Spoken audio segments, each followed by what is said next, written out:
se présente le programme de notre émission de ce mercredi 17 juillet 2024. Vous pouvez participer en cette émission en nous envoyant des SMS sur vous. Venez de nous prendre en marche. Sachez que vous suivez le groupe Kavi Media dans votre émission Le Scanner.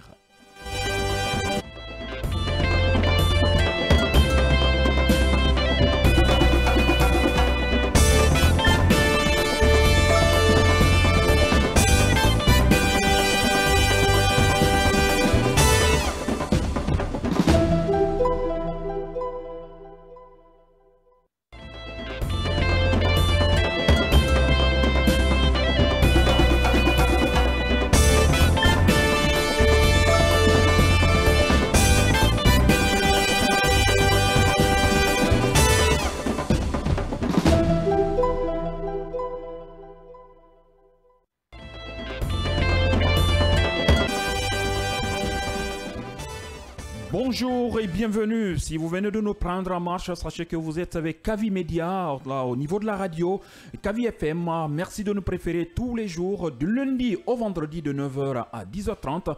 Nous parlons de l'actualité, nous décortiquons l'actualité pour vous, rien que pour vous permettre de comprendre mieux. Yaya Diallo, bonjour. Bonjour Mohamed, bonjour à tous. L'ensemble des autres acteurs de ce studio, pour ne pas dire les autres chroniqueurs, sont en route. La saison des pluies ne peut pas faire de cadeau à tout le monde, mais bon, voilà, nous sommes là. On va tenir l'antenne avant l'arrivée de ces grands guerriers de l'information de tous les jours. Oui, évidemment, évidemment. J'espère que vous avez bien dormi, vous. Bah oui.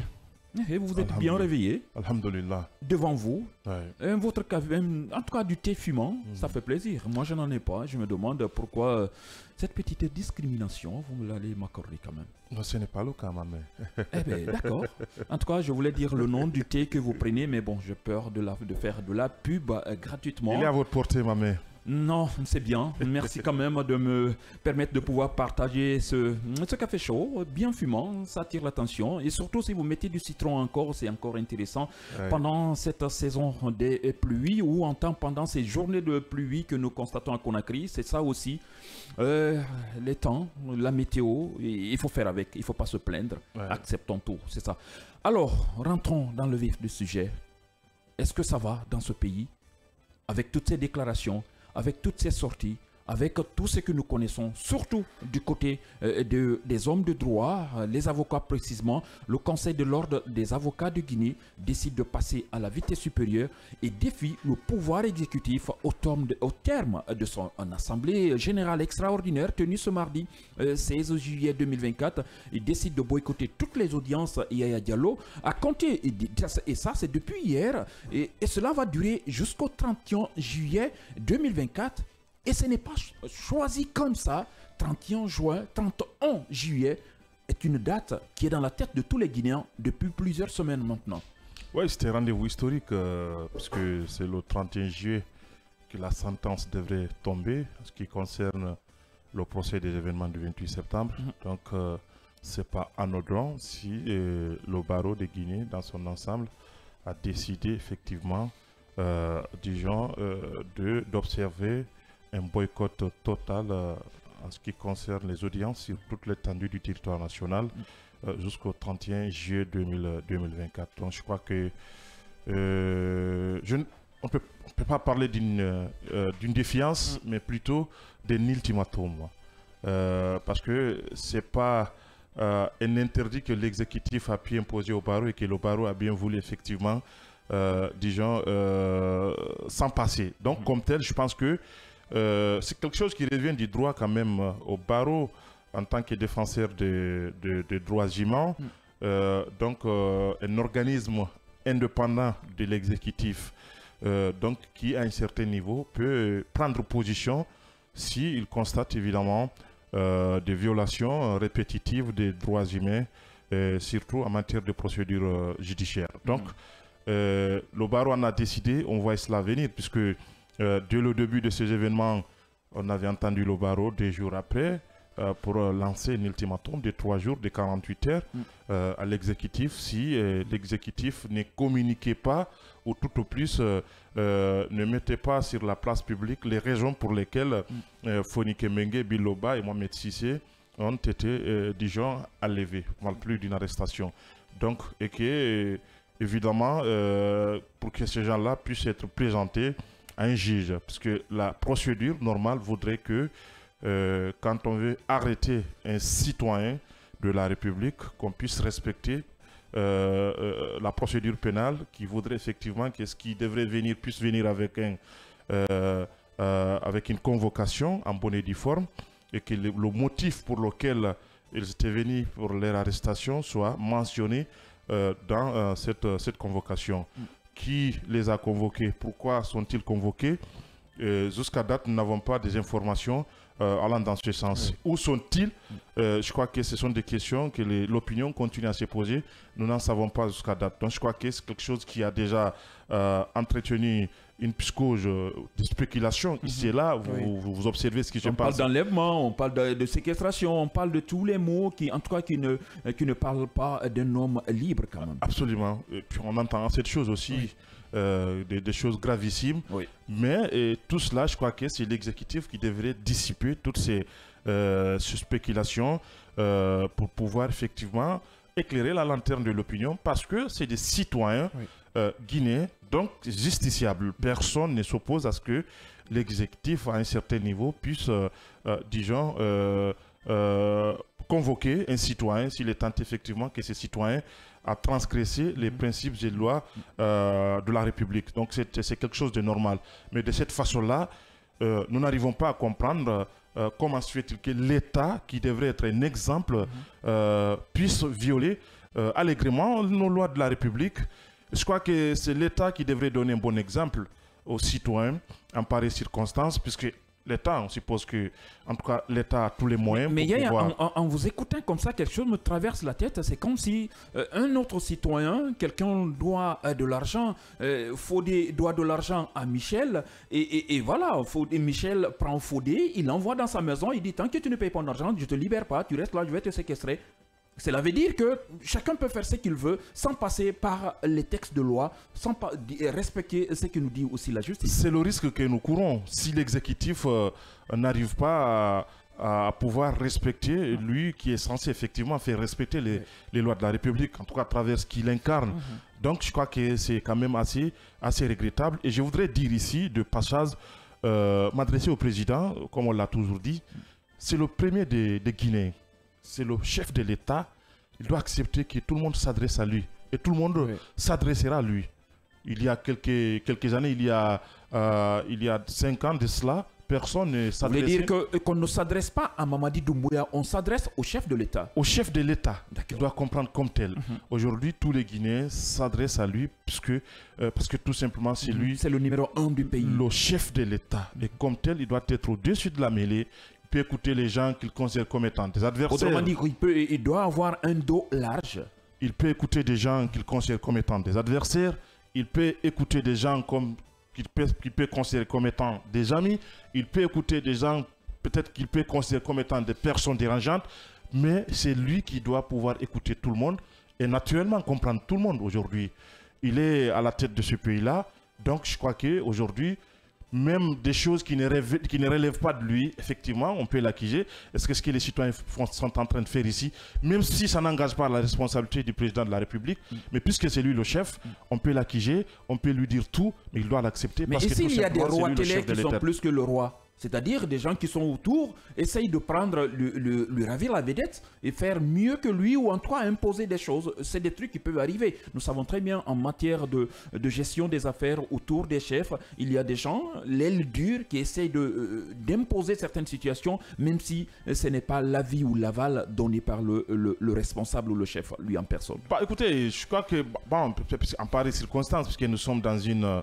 période transitoire, on peut le dire, parce que la gestion d'une transition assez délicate, il y a des implications certainement que nous ne voyons pas, mais je suis de ce qui pense qu'à un certain niveau, il est informé de tout et il sait qui fait quoi. Donc autour de lui, à un certain sens-là, qu'on dit qu'il doit être au-dessus de la mêlée, parce que tout simplement, il y a là naturellement des proches à lui qui veulent régler des comptes et quelquefois même qui font des choses en son nom, même si ce n'est pas le cas, effectivement, on voit le général. On a entendu assez de choses ici pour lesquelles le président, initialement, n'était pas pour. Et bien évidemment, les choses-là se sont passées. Par après, c'est des explications. Mais pour des citoyens comme ça, lambda, ils ne savent pas ce qui se passe. C'est en cela que j'ai dit, à un certain niveau, il doit pouvoir prendre sa responsabilité et mettre fin à tout cela. Parce qu'avant tout, on dira que chez le général Doumbouya, même si ce n'est pas lui. Donc, je crois que c'est important. Les Foni Kemenge, les Bilo, ce sont ses frères à lui, qui peut appeler, échanger, les écouter. Je crois que ça peut dissiper beaucoup de choses. Mais alors, et s'ils arrivent, le gouvernement n'a rien dit pour le moment. On n'a rien, le porte-parole parle d'autres choses, en tout cas pour expliquer, pour donner des raisons, ou en tout cas pour répliquer. On en a vu depuis ces dernières 24 heures, dernières 48 heures, il est présent sur les réseaux sociaux. Mais aucune explication nous a été donnée, en tout cas officiellement, qui justifierait la disparition ou l'arrestation de ces deux personnes ou ces trois personnes au niveau de, en tout cas de FNDC. Alors, et si on dit que c'est parce que, je le dis, si on dit que c'est parce qu'ils envisageaient d'organiser des manifestations, est-ce que cela justifierait aussi ces arrestations? Jusque-là, écoutez, chacun est libre de dire ce qu'il pense. Mais jusque-là, moi, j'écarte une telle thèse. Parce que si c'était le cas, on aurait dit quand même avancer cela. Si on est aujourd'hui, on en parle, on en a parlé depuis, vous étiez du côté de Bokeh, on en a parlé ici à 3 reprises. Si ça continue à parler, c'est parce que tout simplement, il y a là une situation qui semble être assez dangereuse parce que tout simplement, il n'y a pas une communication officielle. Et au niveau du parquet, et au niveau du ministère de la Justice, encore moins au niveau du gouvernement. Donc, ce qui fait qu'aujourd'hui, si nous parlons de ces actions entreprises par le barreau de Guinée, c'est parce que tout simplement, même le barreau a pu quand même entamer des démarches pour pouvoir effectivement aboutir à ce qu'il y ait des explications concernant leur arrestation, le motif et leur lieu de détention, ce qui n'est pas le cas aujourd'hui. Donc c'est en cela que j'ai dit l'État est à la base de tout ce qui est en train de se passer aujourd'hui et qui laisse libre cours à toutes sortes de spéculations. Et c'est pas bon, je crois que c'est quelque chose qu'il faut arrêter ici et maintenant. Ici et maintenant, le patron le plus bagarre des Peuls, Tanati fait. D'accord. Ok. Alors, bonne arrivée. La pluie ne vous a pas fait de cadeau aujourd'hui. Ah oui, c'est le moment, il faut l'accepter. D'accord. Alors, on rentre directement dans la chose et on en parle maintenant. Nos avocats ont décidé de suspendre leurs activités à partir de maintenant et jusqu'au 31 juin, en tout cas prochain, que pour des raisons que vous connaissiez aussi. Cela vous dit quoi? Vous inspire quoi? Est-ce que vous avez de la crainte? Est-ce que vous avez peur? Qu'est-ce que cela vous inspire aujourd'hui? C'est juste dommage qu'on en arrive là parce que tout cela pouvait être évité, il faut le préciser. Hier, on le disait dans ce même studio ici que le gouvernement, l'État, la justice n'avait quand même pas à s'entêter par rapport à cette situation aujourd'hui, l'interpellation de Foni Kemenge et ses camarades de lutte. Je parle de Bilo et de Mohamed Sissé.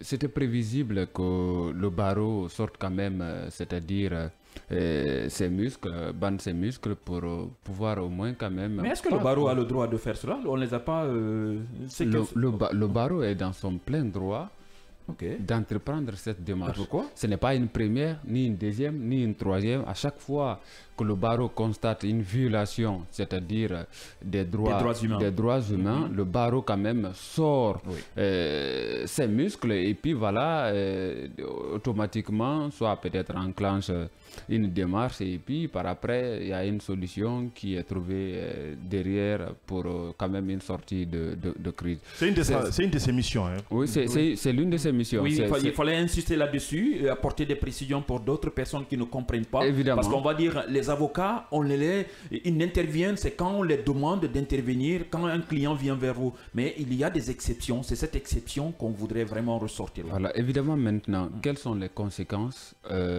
et les impacts de cette décision aujourd'hui du barreau?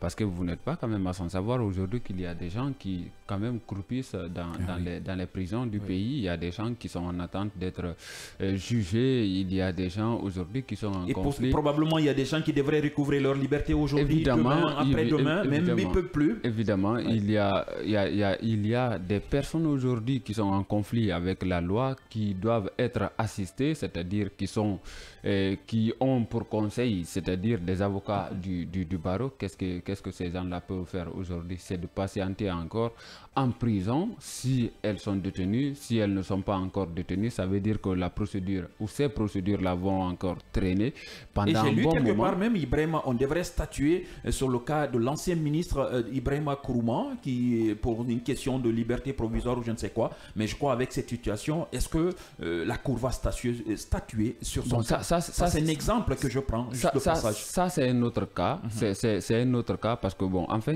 quand il s'agit de la sentence seulement, ça peut peut-être venir, mais quand il s'agit de l'assistance des personnes qui sont, par exemple, en conflit, soit avec la loi ou des personnes qui ont des affaires pendantes devant les tribunaux et cours, c'est un peu difficile pour ces personnes-là parce que c'est pas possible qu'un dossier, en tout cas quand même, quand cela concerne deux personnes ou cela concerne par exemple quelqu'un qui est directement lié avec une affaire concernant l'État, c'est difficile que vous soyez là tout seul, sans avocat. Et puis, ce n'est vraiment pas... Ce n'est même pas une bonne image aussi. Ce n'est pas une bonne image, ce n'est pas une bonne image parce que la première des choses, si on vous reproche quoi que ce soit, la première des choses, on vous dit contactez votre avocat. Si vous n'avez pas les moyens de trouver un avocat, on vous fait ce qu'on appelle... on vous commet un avocat d'office. Donc, si... tout cela n'est pas possible parce que les avocats sont en grève. Cela démontre combien de fois la place des avocats pendant... C'est une place très importante, il faut le rappeler. Donc ce sont des conséquences négatives parce que là, ça va encore impacter beaucoup. Et même aujourd'hui, les magistrats du siège du parquet quand même ne vont pas aimer que les cours et les tribunaux quand même soient vidés d'avocats, c'est-à-dire qu'il n'y a pas d'avocats au niveau de ces cours de tribunaux. Mais maintenant de l'autre côté, je crois que c'est à l'État de faire un rétropédalage, de se rectifier, je ne dis pas de se repentir par rapport à cette énième violation, parce que ce n'est pas une première fois que le barreau entreprend une telle démarche, ce n'est pas une deuxième fois non plus, même pas une troisième fois. Donc ça veut dire que ça devient de plus en plus une habitude pour nos autorités, même pas celles qui sont maintenant là, parce que cela ne date pas d'aujourd'hui. À un moment, je crois qu'il faut couper quand même la racine. Mais ce qui me préoccupe, moi, on a vu, on en parlait encore tout à l'heure, un de ces éléments, c'est la sortie du porte-parole du gouvernement par rapport à d'autres sujets. Ça, on le voit, on constate, c'est des faits qui sont là. Mais ce cas précis de Fonike Mengue, en tout cas des éléments du FNDC, c'est silence radio. On ne comprend pas. Pourquoi on ne dit pas mot? Oui, mais quand il s'agit de répondre aux gens, le porte-parole, il est bien présent. La dernière fois, vous l'avez vu, sûrement on aura toute l'occasion d'en débattre. Quand il s'agit de répondre sur le même sujet, il est prêt à répondre. Mais quand il s'agit de situer, c'est-à-dire l'opinion par rapport à ce qui se passe, c'est silence radio, comme vous le dites. Donc aujourd'hui, on a besoin de savoir, parce qu'on ne peut pas quand même interpeller des citoyens comme ça, c'est-à-dire sans une convocation en bonne et due forme, et puis voilà, on vous conduit à une destination qui n'est même pas connue des avocats, parce que jusqu'à date, je ne crois pas s'il y a un avocat qui sait où ces personnes interpellées, ces leaders du FNDC sont détenus. Donc aujourd'hui, c'est vraiment malheureux, et il n'y a pas que le barreau qui a eu à dénoncer cet état de fait. Il y a eu l'OGDH, l'Organisation guinéenne de défense des droits de l'homme, il y a eu la FIDH, il y a eu d'autres organisations de défense des Nations Unies, d'autres organisations des droits de l'homme. Donc ça veut dire aujourd'hui, étrangers. Bien évidemment, ça veut dire aujourd'hui que la situation en Guinée, c'est-à-dire préoccupe tout le monde. Cette situation qui prévaut là, c'est-à-dire c'est presque sur les lèvres de tout le monde. C'est au-delà de nos frontières. On ne peut pas aujourd'hui, en ce 21e siècle-là, quand même cacher une réalité, parce que la communication, on ne peut pas interdire, on ne peut même pas empêcher des gens de s'informer, parce que ce qui se passe aujourd'hui à l'instantané, vous allez comprendre que c'est connu de partout. Donc aujourd'hui, tout ce qu'on peut faire, c'est de rectifier et puis voilà, repartir sur une bonne base. Et la bonne base serait quoi? C'est la forme dans cette procédure. Je crois que c'est mieux. C'est mieux. D'autres vont dire que, mais attention, qu'est-ce que ces gens-là, qu'est-ce qu'ils veulent? Les FNDC, Fonikemenge, Bilo et l'ensemble de tous ceux qui sont membres ou sympathisants du FNDC, on dit que la transition, il y a un travail qui est en train d'être fait. Il y a des routes, on est en train de faire du bon travail, les résultats des examens, la fonction publique, on recrute. Pourquoi ces jeunes veulent perturber le travail du CNRD? Pourquoi ils ne veulent pas que les autorités travaillent normalement? Pourquoi ils veulent vraiment menacer la quiétude au sommet de l'État alors qu'il y a un travail sérieux qui est en train d'être fait? Et comment pouvez-vous comprendre, par exemple, à des gens qui peuvent réfléchir comme ça, qui peuvent tenir de tels propos, par exemple? Parce que tout le monde ne peut pas être à 100% opposé au CNRD. Écoutez, nous sommes dans un État, ce qui sous-entend que ne peut pas tous voir dans la même direction. Oui. Il y aura forcément des contradictions internes. Je crois que ces contradictions ne devraient pas constituer un handicap. Ça ne devrait pas être vu comme étant un affront. Ça ne devrait pas être vu comme étant, disons, une menace, tout simplement, les uns vis-à-vis des autres. Ce qui veut dire que les Fonikemenge sont dans leur droit d'exiger, en tout cas, puisque c'est les discours qu'ils tiennent, d'exiger à ce qu'il y ait un dialogue ou tout au plus à ce qu'il y ait ce qu'on appelle une visibilité dans le cadre de la gestion de la transition. Nous sommes dans une transition et je crois que c'est pas quelque chose quand même qui me semble être un crime d'exiger des autorités qu'il y ait ce qu'on appelle un dialogue et puis pourquoi pas éventuellement mettre en place un gouvernement d'union nationale, enfin de large ouverture, j'allais dire, pour pouvoir mettre tout le monde dedans en vue, disons, d'aplanir les divergences et aller vers la même direction pour pouvoir, disons, organiser les élections en bonne et due forme, de façon inclusive. Et je crois que c'est en cela que nous pourrons sortir dans cette phase transitoire la manière la plus souhaitable.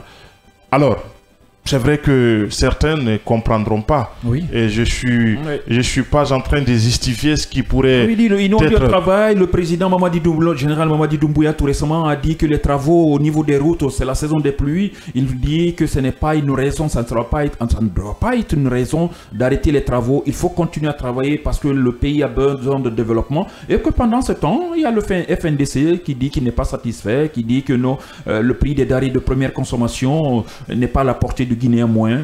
Bref, on se retrouve divisé par rapport à ces sujets. Non, c'est des choses diamétralement opposées. Oui. Il y a des contrats qui lient l'État à ces entreprises-là, donc pour lesquels l'État a le plein droit, à travers le président, d'exiger rapidement à ces entreprises-là ce qu'elles puissent rapidement, disons, finir ou tout au plus accomplir ces contrats-là. Donc je crois que même le ministre de TP en avait dit. Donc je crois que c'est important à un certain niveau de départager les deux choses. D'accord. La transition, ça sous-entend effectivement, nous sommes dans une situation d'exception. Et puisque aujourd'hui, tout le monde, presque les acteurs de la société civile, les acteurs politiques aujourd'hui s'égrèvent sur cet accord impliquant la CEDEAO et le CNRD, donc qui avait fixé la transition à des gens, donc normalement qui devrait prendre fin au 31 décembre 2024. Donc aujourd'hui, s'il n'y a pas d'explication, et c'est en cela que j'ai dit ici, l'État, le gouvernement, au premier lequel le chef du gouvernement ne devrait pas prendre une telle position. Il devrait être quand même celui-là qui pouvait aller vers les autres pour les ramener autour de la table, discuter, parce que c'est en cela que nous allons sortir dans cette situation-là. Ce n'est pas dans cette situation de défiance, c'est pas disons, en employant la force qu'on peut résoudre des problèmes. La force peut certainement résoudre un problème temporairement, mais pas définitivement. Donc je crois que c'est important à un certain niveau qu'on essaye de voir les réalités en face. Et les Fonikés, il faut le rappeler, c'est pas une position opportuniste qu'ils ont dit, disons, adopter. Ils étaient là il y a longtemps. Depuis plus de 5 ans, ils sont dans cette situation de lutte pour la défense des droits de l'homme, la défense de principes qui régissent notre État. La protection de la Constitution. Donc, on peut dire que c'est révolu, puisque la Constitution n'est plus à jour. On peut dire tout cela c'est révolu, mais le principe est là. Il faut respecter les lois de la République les droits humains. Donc, comme tel, il est de leur droit, effectivement, d'interpeller l'État, de s'opposer à un certain nombre de démarches qui, disons, n'obéissent pas aux lois de la République. Donc, ils sont de la société civile aussi. Il faut comprendre ce regard citoyen dans le cadre de la gestion de l'État et tout ce qui s'ensuit. Donc, je pense que au-delà de tout, c'est des hypothèses qu'on pose, au-delà de tout, aujourd'hui, rien n'empêche le gouvernement. Mais je comprends effectivement, il y a là effectivement des gens à l'interne qui ne souhaitent pas qu'il y ait évidemment une accalmie, parce que tout simplement ça pourrait être un échec de leur part si toutefois tout le monde est autour de la table, parce que c'est dans cette situation disons floue que ces personnes-là peuvent peuvent grandir politiquement. Donc je crois que c'est important à un certain niveau qu'on essaie de voir les choses en face et qu'on cesse d'entretenir des crises inutiles. Ouais. Et nous sommes dans une telle situation comme ça, et ça n'arrange personne. Ça n'arrange personne, en tout cas pas les Guinéens. Mais alors, Mohamed Ba, dans cette situation, qui gagne, qui perd dans cette crise, s'il faut l'appeler comme ça, crise, parce que ça ne va pas. En tout cas, les barreaux, on peut parler de crise sans se tromper d'ailleurs, parce que si Barreau se retire, c'est qu'il y a un problème. Alors, cette situation profite à qui? Peut-être à Fonike Mengue et ses camarades. Oh. Oui, parce qu'aujourd'hui, ce sont eux qui seront vus quand même comme des héros, parce que ce sont ces gens-là, aujourd'hui, quand même, qui même si sont privés. Même si d'autres pensent que ce sont des héros, c'est pour ça qu'on les a arrêtés. Mais oui, mais c'est juste une manière encore... On ne parle plus des héros parce qu'on ne sait pas d'où sont détenus. C'est assez inquiétant. C'est ça se trouve le problème. S'ils vont bien, ils sont en bonne santé. Au sortir, hein, nous le savons. Nous le savons pertinemment quand même que ce n'est pas profitable à l'État. Aujourd'hui, ce qui se passe, parce que c'est une mauvaise publicité. C'est toi qui le dis. C'est une mauvaise publicité. Si on ne parle pas, on ne dit pas quelque chose, on le dit. Ils sont conscients de cela. Je le disais hier, je ne sais pas si le président est au courant de tout ce qui se passe, parce que souvent, ces arrestations-là, nous le savons pertinemment, surgissent comme ça, parce que parfois même, celui qui est à la tête du pays, parfois il ne sait pas, on dit le chef a dit, le chef a fait, même si ce n'est pas la réalité. Quand vous avez autour de vous, comme le disait l'autre, des sirènes révisionnistes ou des sirènes, je ne sais pas, des mélodies avec des gens avec des mélodies, des businessmen de la crise. Des businessmen de la crise, des gens qui ne vont jamais vous dire la vérité, ou des personnes qui sont là pour leur propre intérêt personnel. Évidemment, parce qu'elles savent que tant que vous êtes là, ça va pour elles. Ouais. Donc, il faut s'en méfier de ces genres de personnes-là. Et malheureusement, souvent, c'est ce qui... C'est ce qui fait que certains présidents peuvent venir au pouvoir chez nous. Au départ, vous allez trouver que c'est bon, mais au fur et à mesure que ça dure, au fur et à mesure que ce sont des présidents qui se font entourer par... Donc vous voulez dire par là qu'il y a des gens dans des situations comme ça qui tirent profit dans les eaux troubles? Mais bien sûr, s'il n'y avait pas ces personnes qui pourraient ou qui pouvaient tirer profit de ce qui se passe, je ne vois pas de raison pour, en tout cas une raison pour laquelle on peut garder aujourd'hui ces gens-là. Pourquoi ne pas passer par la procédure normale?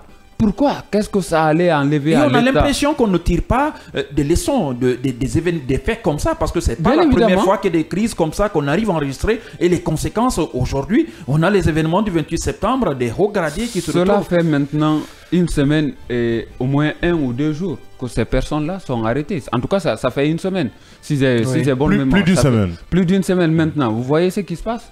On ne peut pas me dire maintenant que le président n'est pas informé de tout ce qui se passe. En tout cas, le deuxième bureau travaille très bien, je pense. Que le président n'est pas informé de tout ce qui se passe. Parce que si l'extérieur est informé de ce qui se passe chez nous, ça veut dire que ici, à l'interne, on devrait quand même être informé et imprégné de tout ce qui se passe aujourd'hui en matière, avec cette interpellation de Fonike Mengue. Et si le président est informé, je crois que tout ce qu'il faut, tout ce qu'il doit faire, c'est de faire, en tout cas quand même, appliquer la loi, c'est-à-dire de façon normale, suivre la procédure normale. Si on veut interpeller Fonike Mengue, Biloba, Mohamed Cissé et autres, je crois que la procédure est là, et c'est tout ce que le barreau aujourd'hui exige, c'est tout ce que le barreau réclame.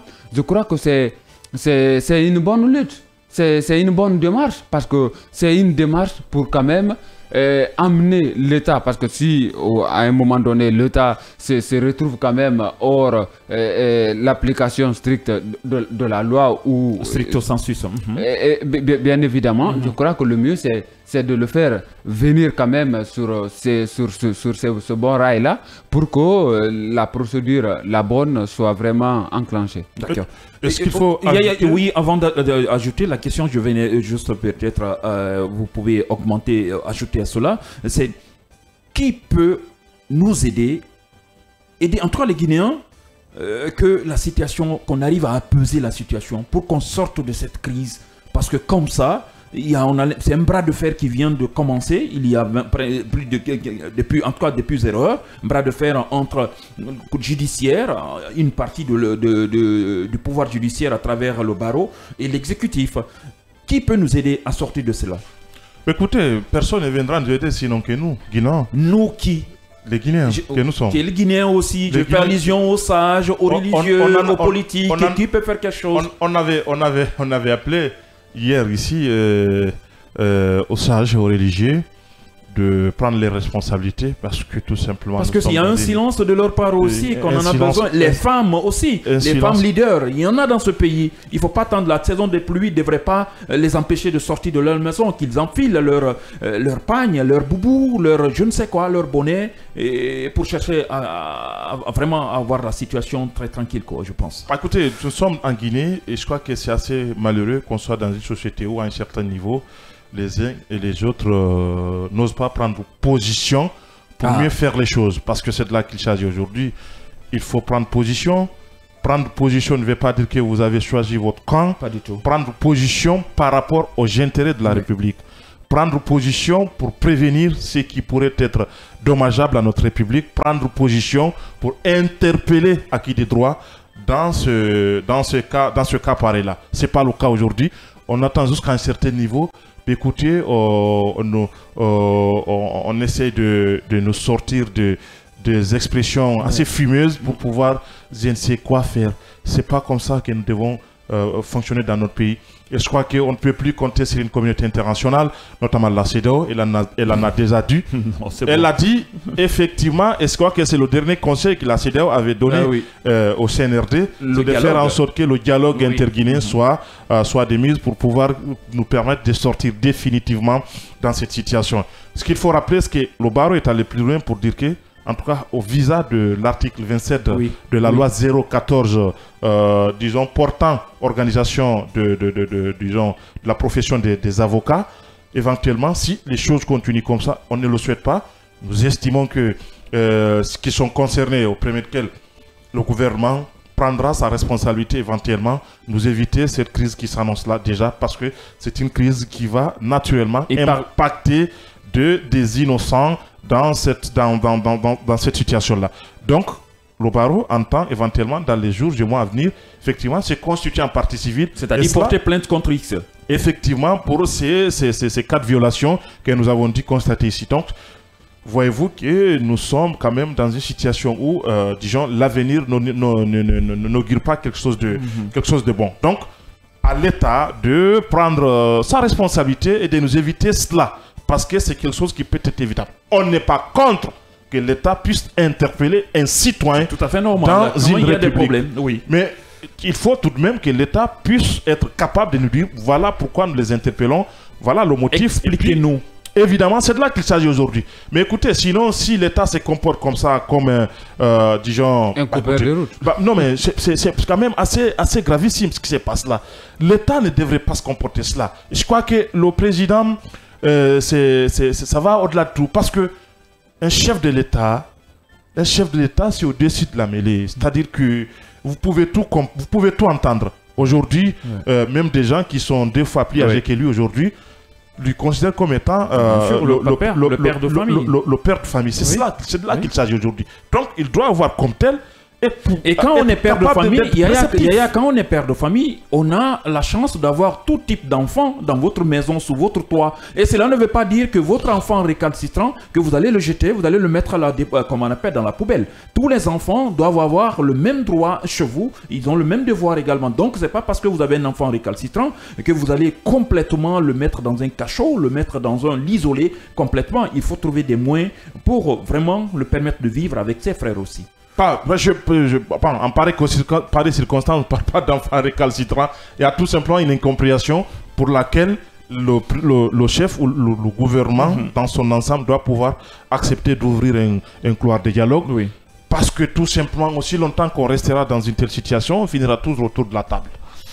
La vie elle-même passe par le dialogue. Je crois que c'est évident que les uns et les autres acceptent et que le président s'en rendra compte. Je pense que c'est quelqu'un d'assez intelligent. Il comprend effectivement ce qui se passe aujourd'hui. Il y a là, à l'interne, des gens qui ne souhaitent que cette crise qui s'annonce là et qui ne font qu'attiser, disons, la tension pour pouvoir faire perdurer cette crise. Parce que c'est en cela qu'ils peuvent tirer profit. C'est en cela qu'ils peuvent rester tranquilles et c'est en cela qu'ils peuvent faire tout ce qui est interdit parce que tout simplement, ils pourront dire attention, voilà, il y a là une situation d'incompréhension qui s'est installée là. Donc, il faut créer toutes les conditions. Je vais vous faire une anecdote. Est-ce que vous savez, effectivement, le général Doumbouya avait bien voulu rencontrer un bon nombre d'acteurs politiques ici, qu'il ne connaissait pas avant. Mais avant qu'il ne soit président, c'était des acteurs politiques qu'il observait qui étaient là et pour lesquels il avait effectivement une affection particulière. Arrivé au pouvoir, il avait bien voulu travailler avec ces gens-là. Mais vous savez, quand vous êtes chef, autour de vous, vous demandez votre entourage. Oui, bien sûr. Vous demandez votre entourage, je vais avoir tel...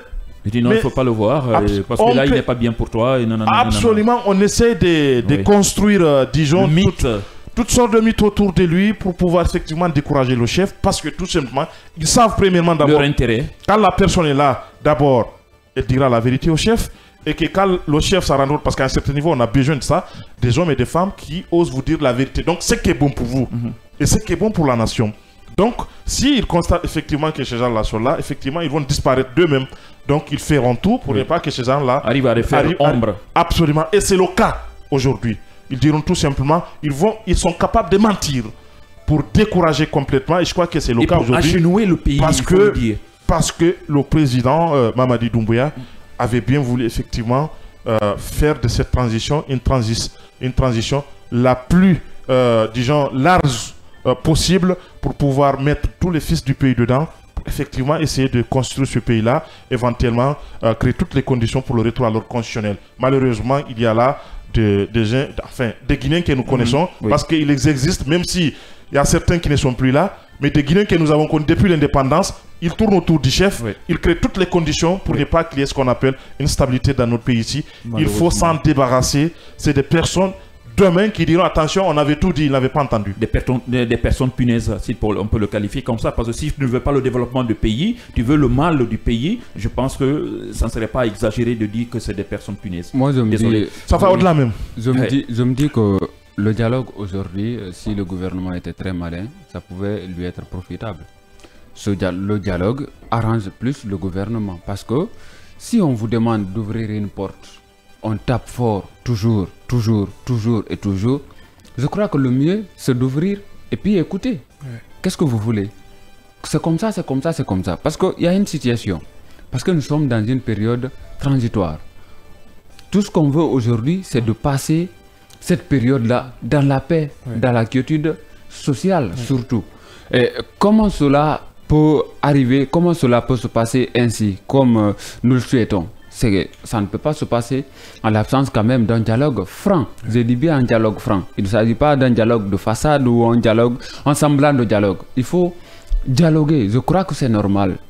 La CEDEAO l'a rappelé récemment, l'a recommandé à la Guinée. C'est un passage obligé. C'est un passage obligé aujourd'hui. Il faut dialoguer. Et s'il y avait un dialogue, je crois que tout ce qui se passe aujourd'hui, on n'allait pas assister à tout cela. Si il y avait un dialogue entre l'exécutif aujourd'hui en tout cas que le reste, les citoyens ou en tout cas les leaders politiques, et les acteurs de la société civile et tout et autres, ce sont ces gens-là qui peuvent aujourd'hui accompagner le pouvoir de bien finir cette transition-là. En tout cas, si on a bien la volonté de terminer bien la transition comme ce qui avait été dit. Et je crois bien que le président a cette volonté-là de finir cette transition parce que... En tout cas, on espère. On le dit souvent, le maçon, on le reconnaît au pied du mur. Donc, jusqu'à preuve du contraire, nous croyons que le président va tenir parole par rapport à tout ce qu'il a dit à l'entame. Donc, en s'inscrivant dans cette logique-là, donc je crois que le mieux, c'est de s'ouvrir aux autres personnes, c'est de s'ouvrir aux autres entités, c'est de s'ouvrir quand même à ne serait-ce qu'à un petit dialogue franc pour connaître l'avis des autres. Non seulement ça grandit le pouvoir en place, mais aussi ça donne quand même, ça va nous éviter toutes spéculations quand une situation nous tombe dessus. Aujourd'hui, personne ne sait ce qui se passe. C'est par-ci, par-là, de rétorquer, de répondre coup par coup, c'est-à-dire aux personnes, c'est-à-dire à l'étranger, à l'interne ici. Je crois qu'à un moment donné, il faut se ressaisir. Il faut se ressaisir, il faut qu'on arrête tout et puis voilà, ouvrir un couloir de dialogue. Je crois que ne serait-ce que ça, on peut beaucoup éviter une impasse. Et là, il y a un blocus. Il y a un blocus, oui. Il y a un blocus qui se pose là. Et le blocus se trouve au niveau du gouvernement. Vous savez, je l'avais rappelé ici, c'était quand même assez, assez incompréhensible de la part du PM, du nouveau PM. Il n'est plus nouveau parce qu'il a fait plus de 90 jours à la tête de la primature. Il était quand même assez dangereux, j'allais même dire de sa part, d'être, de s'inscrire dans une logique qui consistait à prendre position dans le cadre de la gestion de cette transition.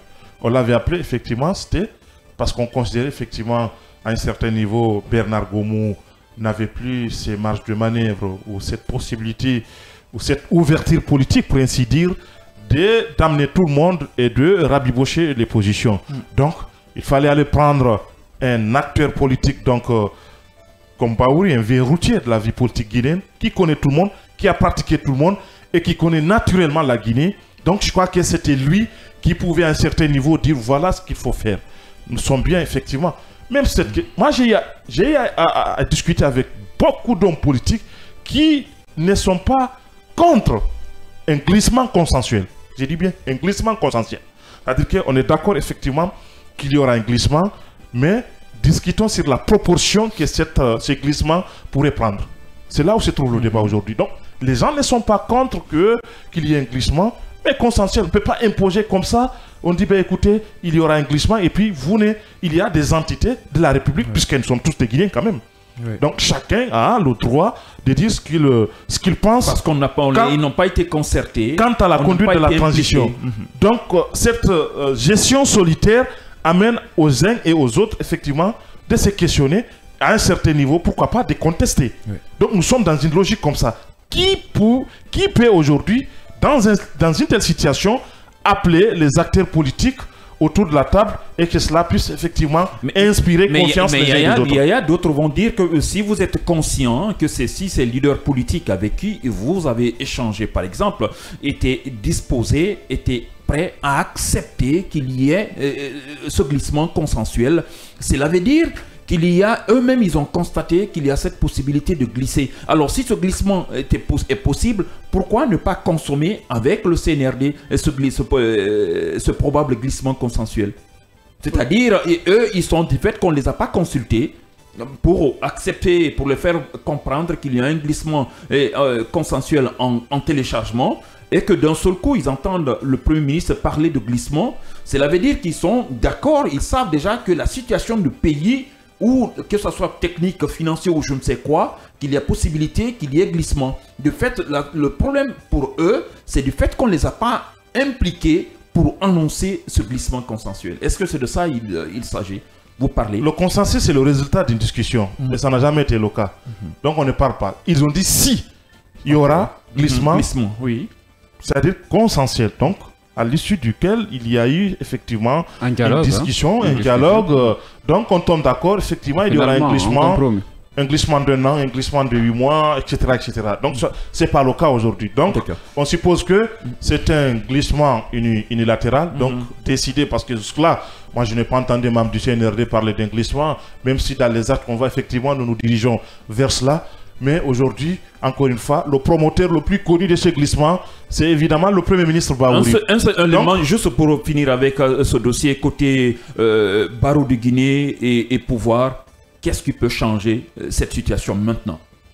La seule possibilité qu'on a, ou l'une des possibilités qu'on peut avoir. La seule possibilité, elle a été toujours là, elle est palpable, elle est plausible, c'est à ce que l'État puisse communiquer effectivement cette situation qui ne fait que perdurer et que l'État, disons, motive l'arrestation de ces leaders, de ces 3 leaders du FNDC. Éventuellement, s'il y a quelque chose qu'on reproche à ces gens-là, que cela soit connu et leur lieu de détention soit effectivement connu et éventuellement pour qu'ils soient en contact avec leurs conseillers et pourquoi pas avec leurs familles. C'est tout ce qu'on souhaite et c'est en cela qu'on peut évidemment, qu'on pourra nous permettre de sortir dans cette situation parce que ce qui a amené, il faut le dire, le barreau n'a pas annoncé un boycott comme ça parce que le barreau en a bien voulu. Le barreau déjà avait lancé un ultimatum, disons à l'issue duquel il n'y a pas ce qu'on appelle une réponse favorable. Donc le barreau était amené, disons, de passer à la vitesse supérieure, donc celle qui consiste à d'interrompre toutes les audiences sur toute l'étendue du territoire national. Et je crois que nous connaissons les conséquences que cela peut engendrer. Et quand ça continue comme ça, au-delà du fait que ça peut, disons, égratigner un peu l'image de notre pays, mais paralyser l'appareil judiciaire de notre pays, et c'est quelque chose qu'on ne souhaite pas. Il faut le faire, c'est la moindre des choses que l'État peut faire. Je crois que c'est important à un certain niveau que cela soit compris. D'accord. Mohamed Ba, de votre côté également, qu'est-ce qui peut nous permettre de sortir de cette crise maintenant? Moi, je crois que le tout repose sur l'appareil judiciaire, sur la justice. Il faut juste faire un rétropédalage aujourd'hui. Est-ce que c'est la justice? S'inscrire dans la logique. On a dit interpeller. Donc, ça veut dire qu'il faut mettre cela, dépend quand même de la justice. Ce qui se passe, il faut juste adopter une bonne posture. Je crois que la bonne posture serait quand même de présenter des personnes interpellées à un juge. C'est aussi simple que ça. Ce qu'aujourd'hui le barreau est en train de défendre, je crois que c'est une logique même que même le gouvernement reconnaît. Et si on le reconnaît, le mieux je crois qu'on puisse faire, c'est de s'inscrire dans une bonne dynamique, que la justice enfile un bon costume et puis voilà. Je crois que le coup est résolu parce que vous n'êtes pas sans savoir que nous sommes à quelques jours, disons maintenant, des vacances judiciaires. Ah oui. Donc ça veut dire déjà que c'est une double peine pour des personnes qui sont aujourd'hui dans les conditions normales, le 31 juillet, avec après la décision de 28 septembre, évidemment, le verdict, directement, ils vont en vacances. Et en vacances, je crois, c'est 3 mois. Hein. Vous voyez, la période que cela va prendre. 3 ou 2 maintenant. Là, 2 mois, je ne sais pas. Maintenant, je crois que c'est jusqu'en septembre. Oui, vous voyez cette période maintenant. Oui. C'est que ça veut dire que ceux qui sont, ceux qui ont besoin de la justice vont encore devoir patienter. Donc, je pense que ce qu'il faut rappeler, c'est qu'on avait bien voulu avoir Maître Gabriel Kamano ici. C'est le porte-parole de Barreau de Guinée. On l'aurait voulu avec lui. Mais... Voilà, pour des raisons certainement que nous ignorons, il n'a pas bien voulu effectivement commenter cela. C'est important aussi de rappeler nos auditeurs et nos téléspectateurs. Je suis d'accord qu'on a fait quelque chose pour que eux-mêmes arrivent à nous apporter des précisions, mais on a tenté plusieurs fois du côté de Barreau de Guinée pour pouvoir nous expliquer en profondeur cette situation qui est en train de compliquer les choses dans notre pays. Je pense que vous soyez homme politique, que vous soyez sage, religieux, femme, leader, je pense que chacun de son côté, selon ses relations, selon ses rentrées à la présidence, à la primature, au ministère de l'administration du territoire et de la décentralisation, chacun en ce qui le concerne devrait faire quelque chose pour que la Guinée, la situation n'arrive à se dégrader. Vous pouvez participer vous aussi à cette émission en nous écrivant le 629 95 67 deux fois, 629 95 67 67.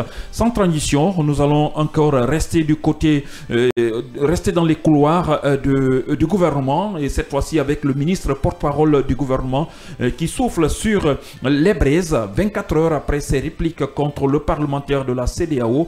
Ousmane Gawal Diallo répond à l'homme politique français, leader du parti politique français La France Insoumise. Sur sa page X, anciennement Twitter, le porte-parole du gouvernement tague ce patron de la gauche radicale et écrit « Monsieur Mélenchon, la Guinée est grande face à toute tentative de division et bien que nous soyons certains de votre volonté de défendre les droits de l'homme, vos propos ne font qu'entretenir la confusion dans l'esprit des Africains. » Il dit des Africains, il n'a pas dit dans l'esprit des Guinéens. C'est alarmant et irresponsable, a écrit Ousmane Gawal Diallo. Nous rejetons toute forme de récupération politique au détriment de notre paix et stabilité. Cela a toujours été le cas et le restera. Ça, c'est le ministre porte-parole du gouvernement qui l'a écrit sur sa page X qu'on appelait Twitter, Mohamed Ba. C'est vraiment malheureux d'assister à une telle scène. Non, sérieusement, les mots choisis, je ne crois que ce ne sont pas des mots... il défend une situation. Il défend qui? Toi, la Guinée, l'image de la Guinée. C'est parce que, qu'est-ce qui s'est passé? Qu'est-ce qui a poussé Jean-Luc Mélenchon à réagir ou à réagir? Qu'est-ce qui l'a poussé? C'est parce qu'il a constaté une violation des droits humains. On parle de l'interpellation, on parlait tout à l'heure de l'interpellation de Fonik Menge et cette sortie fait suite à cela. Est-ce qu'aujourd'hui le ministre porte-parole du gouvernement est en mesure de nous dire que cette forme d'interpellation est légale? C'est une violation de la loi. Il faut oser le dire. Je ne vois pas le mieux pour le porte-parole du gouvernement. Je crois que c'était le silence. Que c'est alarmant et irresponsable. Irresponsable. Ouais. Je crois que c'est le Parce que moi, cette situation, ça m'envoie sur il y a quelques années, sous la transition de CNDD, où on a dit, je crois, la Guinée n'est pas une préfecture, un arrondissement, de la France. De la France. Est-ce que cela n'est pas, on peut même pas, on peut comparer ces deux, même si c'est pas la même chose, mais on a l'impression que c'est la même chose qui se dégage là. Yaya, comment vous voyez cette situation de votre côté? Écoutez, premièrement, d'abord, ce que personne ne peut empêcher Ousmane Gawal de répondre à qui que ce soit. En tout cas, s'il est tenté que la sortie des uns des autres concerne le gouvernement guinéen, puisqu'il est son porte-parole. Mais est-ce que, comment je peux dire ça, le support utilisé pour réagir, est-ce qu'on peut parler, c'est le porte-parole qui a réagi, ou bien c'est Ousmane Gawal qui a réagi? Ousmane Gawal, c'est le porte-parole du gouvernement.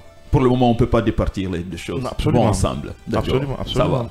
Et ce qu'il faut dire, c'est que Mélenchon aussi a utilisé le même canal pour s'exprimer.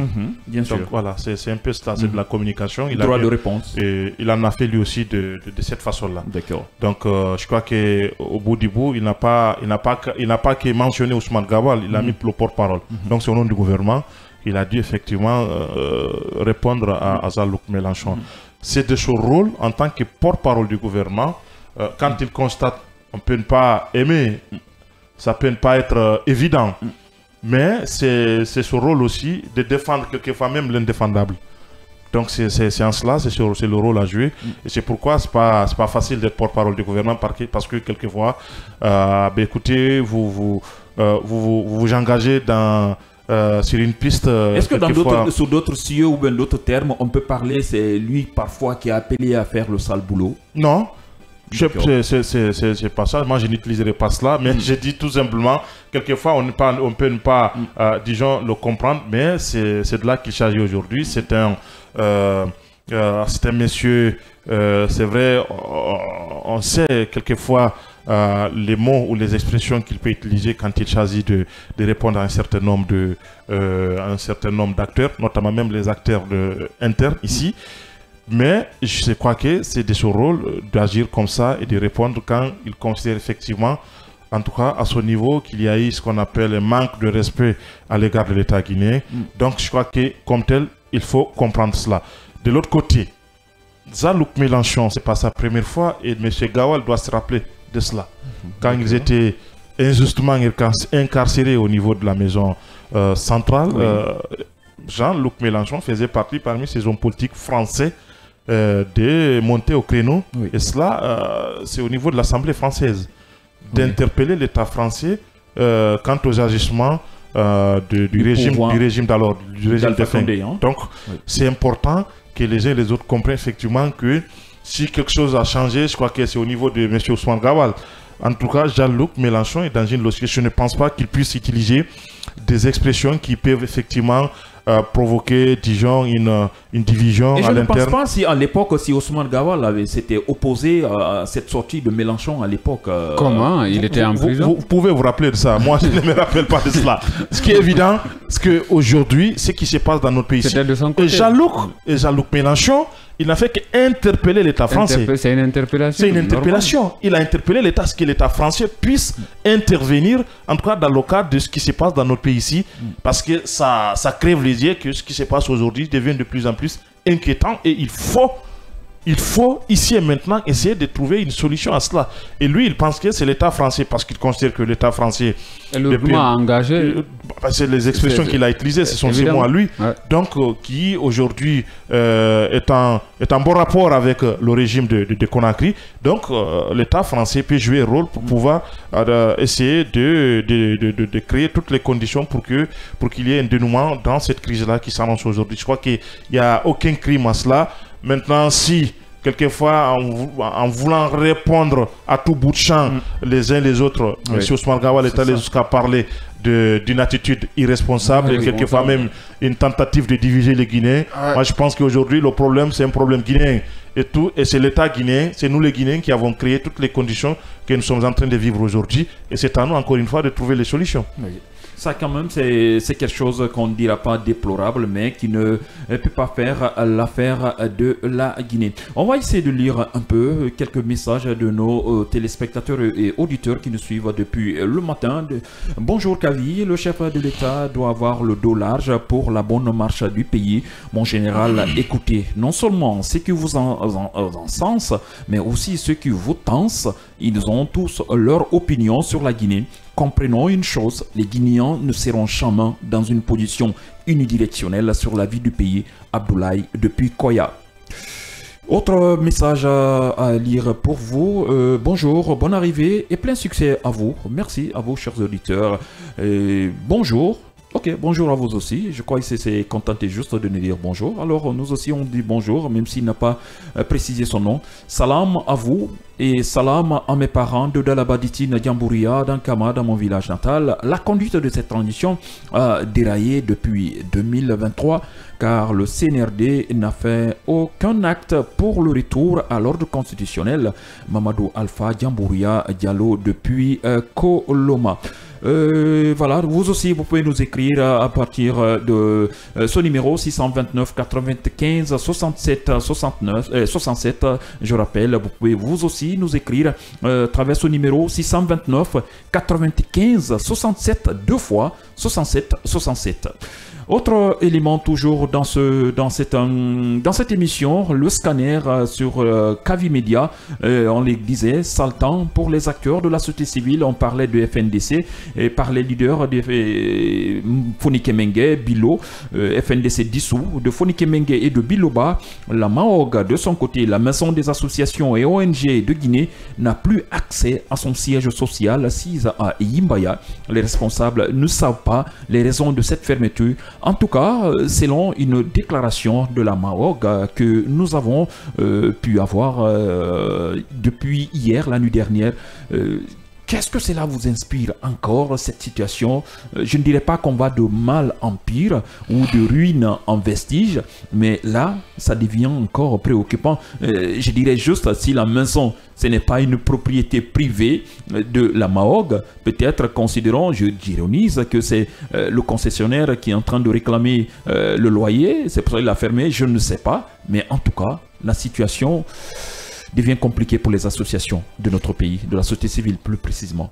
Bon, ce qui se passe, peut-être qu'il faut dire que cela fait suite aussi à l'arrestation de Fonike Mengue et autres. C'était un peu prévisible que la MAOG, actuellement, surtout avec à sa tête Alpha Bayo, soit quand même dans le viseur du gouvernement. Et lui aussi, on a essayé de l'avoir pour intervenir et parler de ça. Déjà, la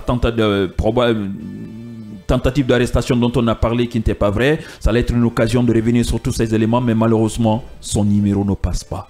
Donc c'est un peu cela. Donc aujourd'hui, moi je mets un peu cela sur cette ligne-là par rapport à tout ce qui se passe aujourd'hui. Je crois que c'est vraiment malheureux de constater tout cela, et parce que moi je me dis toujours que cela fait une mauvaise publicité de notre pays à l'extérieur. Aujourd'hui, oui, tout ce qu'on a besoin, je crois que c'est de s'accepter les uns les autres, et puis ça ne peut pas se passer si on continue à poser de tels actes, parce que ce ne sont pas pour le moment, selon moi, des actes quand même qui disons, font une bonne publicité. C'est vrai que nous ne savons pas encore ce qu'on reproche à la MAOG, les motifs ou les raisons pour lesquelles aujourd'hui le siège social de cette... Ils ont exprimé leur position par rapport à l'arrestation, interpellation, incarcération, je ne sais pas quel est le terme qui s'y mieux, et parler de la situation, de la cherté de la vie. Et voilà, l'ensemble de tout ça, je ne pense pas si ça peut faire plaisir à ceux qui sont du côté... Parce que moi, je ne comprends pas que le simple fait de parler... est fermé. Parlez ma médecin. Ne sois pas perturbateur. C'est Mohamed qui parle de Sectouria. D'accord. Sectouria, c'est depuis le 5 septembre. C'est un lointain souvenir. Sectouria, si vous voulez, vous pouvez demander à être logé là-bas. On ne peut pas parler de la présidence aujourd'hui. Pour le moment, si vous voulez, vous pouvez demander à être logé là-bas. Solennellement, je le dis devant tout le monde, devant les hommes et devant Dieu, que je n'ai pas dit que j'ai besoin d'aller là-bas. Parce que je vais retrouver ma famille ce soir tranquillement. J'ai aussi bien précisé, si vous voulez occuper les lieux en attendant... N'insiste pas, j'ai dit non. Il est nostalgique de Sectouria. Je vois. Tu peux faire un tour là-bas actuellement. En tout cas, c'est libre. On peut te faire visiter. Mais pourquoi vous insistez? Je dis que je suis bien logé. Laissez-moi dans ma maison en haute banlieue. On parle de Sectouria quand même. C'est Sectouria. Après tout, c'est Sectouria. Et pourtant, il y a de cela 5 ans, si on vous disait d'y aller, quelqu'un peut m'aider à arrêter si on vous disait d'y aller, ça n'allait pas poser problème. Hein. Et bien voilà, si j'ai dit au technicien de me couper les 2 micros, après je me retrouve seul à monologuer alors. Allez-y. Voilà, c'est ce que je disais tout à l'heure par rapport à ce cas de la MAOG.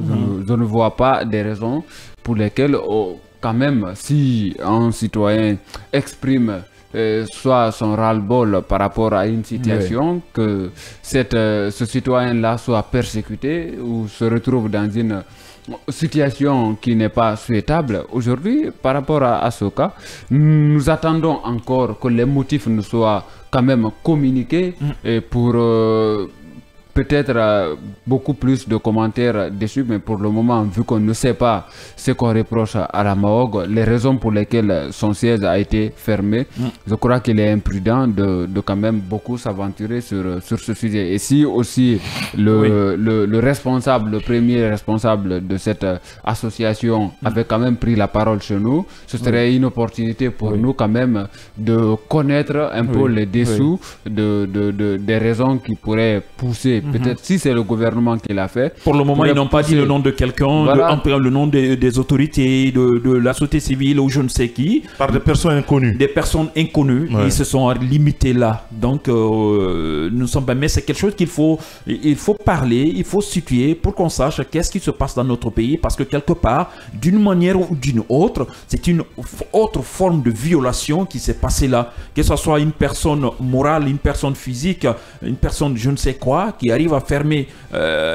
des locaux occupés par des personnes légitimement ou de façon claire, qu'on arrive à fermer, je pense qu'on peut parler de violation, même si on peut le faire avec tact et marcher sur la pointe des pieds. Bien évidemment, et cela nous rappelle encore de mauvais souvenirs, parce que quand même du temps d'Alpha Condé, par rapport à la fermeture de beaucoup de sièges ici, et voilà, nous avons vécu tout cela. On ne pensait plus que peut-être qu'on allait retomber dans cette situation-là. Moi, je souhaite quand même que ça ne soit pas encore que le gouvernement derrière tout cela. La saison des pluies n'est pas une bonne météo pour la boussole de pouvoir mieux s'orienter. Pour notre pays, on va essayer de lire un peu ces messages pour messages de différents auditeurs, téléspectateurs. Le CNRD veut entendre tout sauf l'organisation des élections, même si tu es membre clé du CNRD, quand tu parles pour le retour à l'ordre constitutionnel, je crois que ça devient autre chose, mais oh là, bon. Est-ce que c'est cela, ce qu'il voulait écrire? Le CNRD veut entendre tout sauf l'organisation des élections, même si tu es membre du CNRD, quand tu parles pour le retour à l'ordre constitutionnel, tu seras... Bon, cette junte militaire minimise le boycott des barreaux de Guinée pendant les audiences de notre pays. Mamadou Alpha Djambouria Diallo depuis Koloma.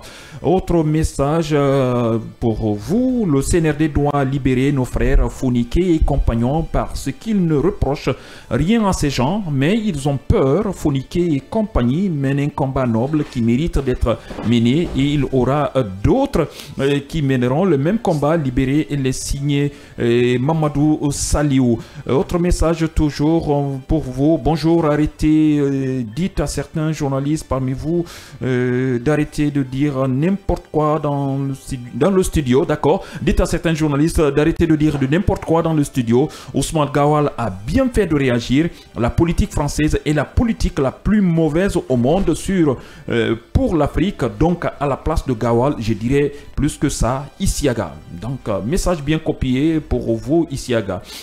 Bonjour messieurs, merci beaucoup pour votre émission. La plupart des dirigeants de ce pays ne l'aiment pas. Chacun cherche pour lui enfin de quitter. Vive mon président Ahmed Sékou. Bon, il n'a pas dit le nom de famille, donc je m'arrête là aussi. Vive mon président Ahmed Sékou, qui a donné sa vie, son amour pour le progrès de ce pays. Après sa mort, les Guinéens l'ont enterré avec le patriotisme. Que Dieu bénisse la Guinée et les Guinéens. On comprend, il parle de l'ancien président, le premier président guinéen, camarade Ahmed Sékou Touré. Bonjour mon cher ex-confrère. Bah Mohamed, c'est ton ami de la radio Atlantique Kaba Prince. Félicitations à vous pour cette nouvelle station médiatique. Je vous écoute depuis Ratoma Dispensaire. Merci à vous Kaba. Autre message, bonjour ma radio, c'est Mohamed Lamine Souma depuis Mouribaya. Ah, Mouribaya dans Forêt-Caria. J'aime votre émission, que Dieu vous donne la santé de fer. Merci à vous, chers auditeurs du côté de Mouribaya. Bonjour, chers parents, notre pays doit s'unir car sans l'union dans un pays, il n'y a pas de développement.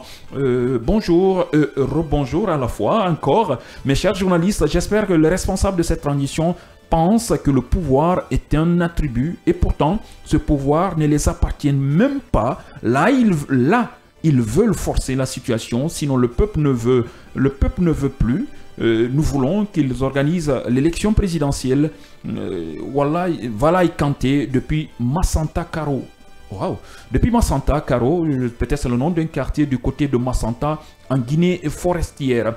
Bonjour ma radio, ce Kaba Kala Bari, j'informe le CNRD et son gouvernement, il faut faire attention car Kassouri et membres étaient comme ça, mais aujourd'hui ils retombent à zéro.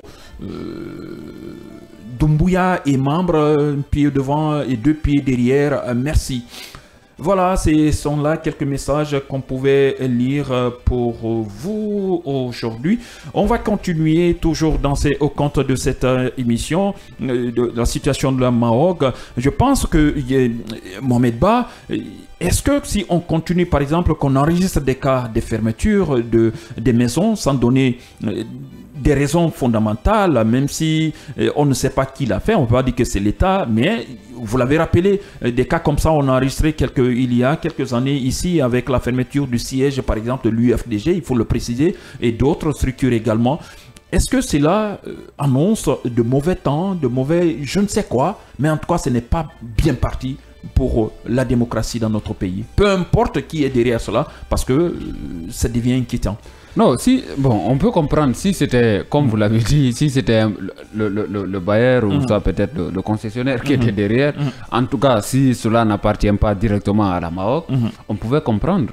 Peut-être des raisons, mais même si c'était ça, les raisons pouvaient être communiquées quand même aux occupants. Mais si, je dis bien si c'est l'État qui est derrière, je crois que c'est aujourd'hui encore replongé les uns et les autres, c'est-à-dire dans de mauvais souvenirs par rapport au temps d'Alpha Condé avec tout ce qu'on a connu ici, parce que ça veut juste dire aujourd'hui que personne ne peut lever le petit doigt pour critiquer ou dénoncer quand même des tares ou en tout cas ce qui ne va pas dans la société aujourd'hui, parce que la dernière fois, quand nous prenons quand même les différentes sorties médiatiques accélérées un peu ces derniers temps du coordinateur de la Maroc, ce n'était pas quand même pour dire une mauvaise chose ou pour parler de rébellion ou quoi que ce soit, c'était pour parler de la cherté de la vie. Je crois que cela est normal. C'était pour parler de l'interpellation de Fonike Mengue. Et si je crois que c'est normal de dénoncer si la forme ne s'y est pas. Et c'était aussi pour parler de la fermeture de certains médias aujourd'hui. La rouverture de ces médias, je crois que ce n'est pas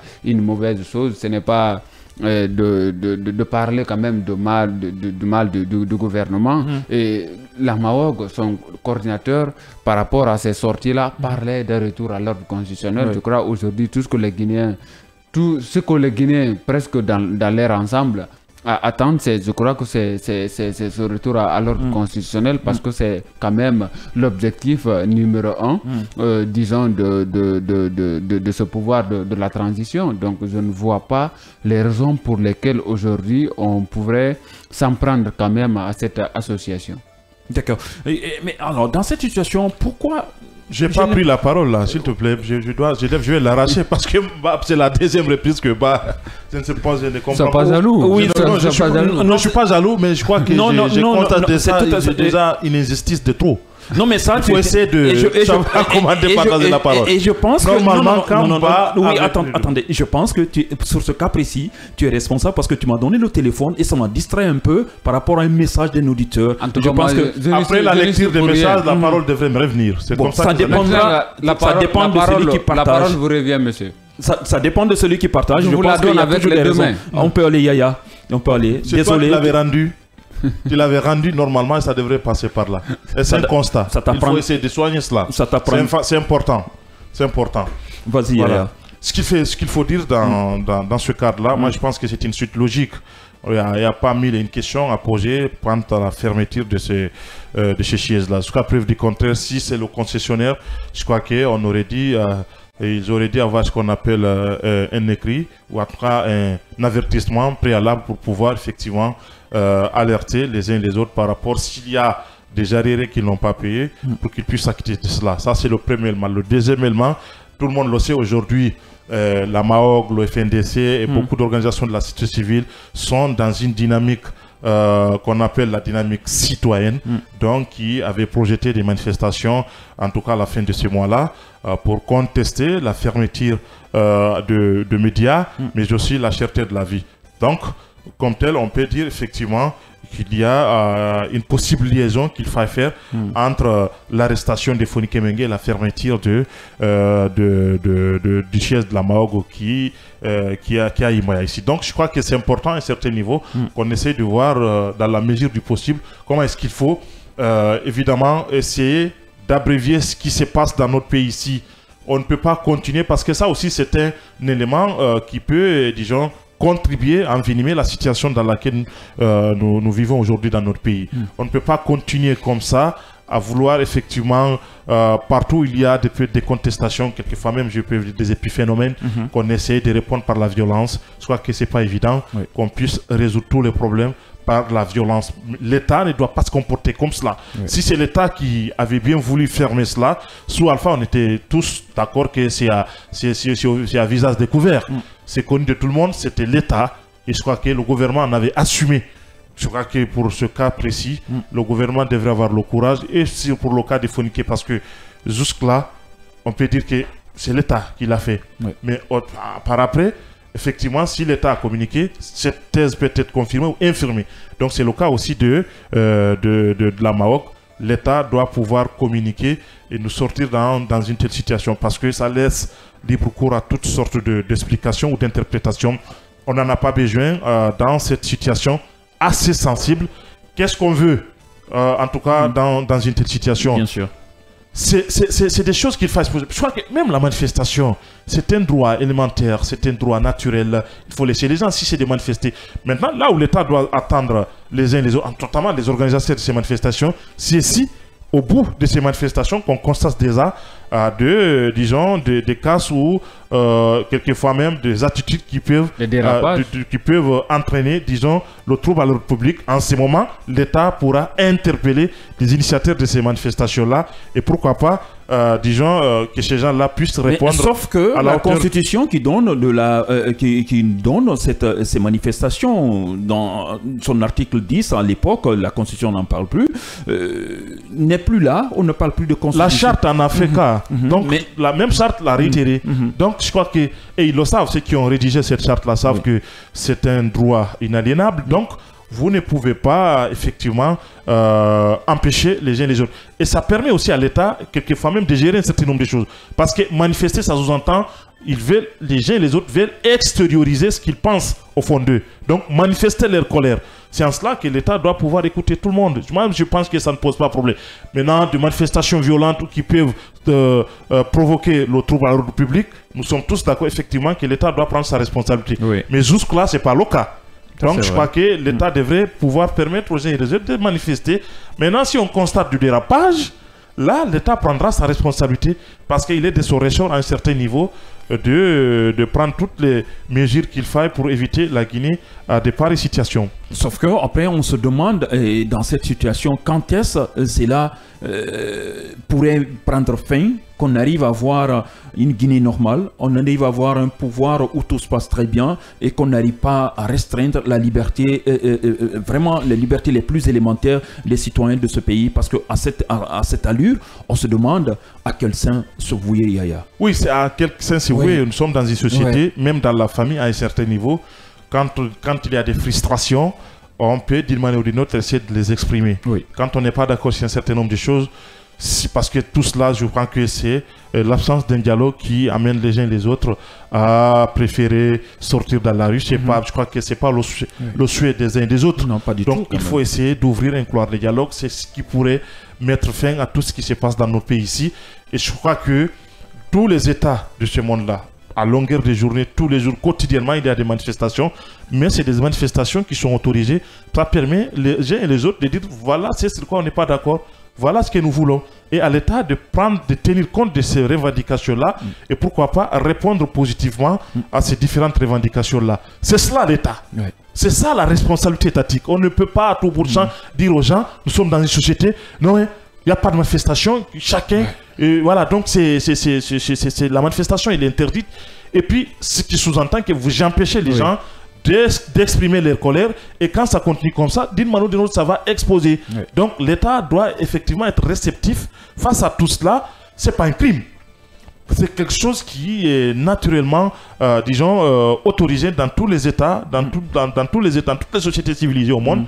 Donc je pense que c'est important qu'on puisse permettre les uns et les autres, notamment la société civile, en tout cas jusque-là, parce qu'on ne sait pas qu'est-ce qui se passe, qu'est-ce qu'on reproche à ces gens-là, qu'est-ce qui se cacherait derrière tout cela, toutes ces manœuvres-là. Nous n'en savons pas. Pas du tout. Nous n'en savons pas parce que l'État n'a pas communiqué. N'a pas dit Donc nous sommes dans une situation, c'est de condamnation des principes. Ça ne devrait pas se faire comme ça parce que ça ne répond à aucune procédure légale. Et comme tel, nous pensons que l'État doit pouvoir rectifier le tir et pourquoi pas s'approprier des lois de la République pour lesquelles lois l'État est amené à faire respecter et à respecter. L'État est garant. Absolument. Ouais, donc je pense que vous ne pouvez pas, on ne peut pas être à la tête de l'État et vouloir effectivement bypasser de tout cela et vouloir effectivement imposer à cela aux citoyens. Je crois que c'est l'État qui devrait donner le bon exemple en respectant, en se soumettant à ces différentes lois et procédures qui résistent le fonctionnement de l'appareil judiciaire. Je crois que c'est important que l'État puisse effectivement être un bon exemple et ce n'est pas le cas aujourd'hui. Et c'est en cela que nous disons qu'il faut rectifier le tir. et je m'adresse au ministre de la Justice, un professionnel qui a une trentaine d'expérience dans ce sens-là, Keiraba Kaba, il doit pouvoir effectivement lui aussi à un certain niveau essayer de faire comprendre au président, parce que tout simplement, on peut dire qu'il y a des choses qui peuvent échapper, c'était militaire, il y a des choses qui peuvent échapper au président, qu'il puisse expliquer au président. Mais que chacun dans son secteur arrive à donner des conseils, des mots, des orientations qu'il faut pour éviter les dérapages. Écoutez, vous êtes président, vous m'appelez pour que je sois votre ministre de la Défense, c'est pour que je puisse apporter quelque chose dans le cadre de votre gouvernance.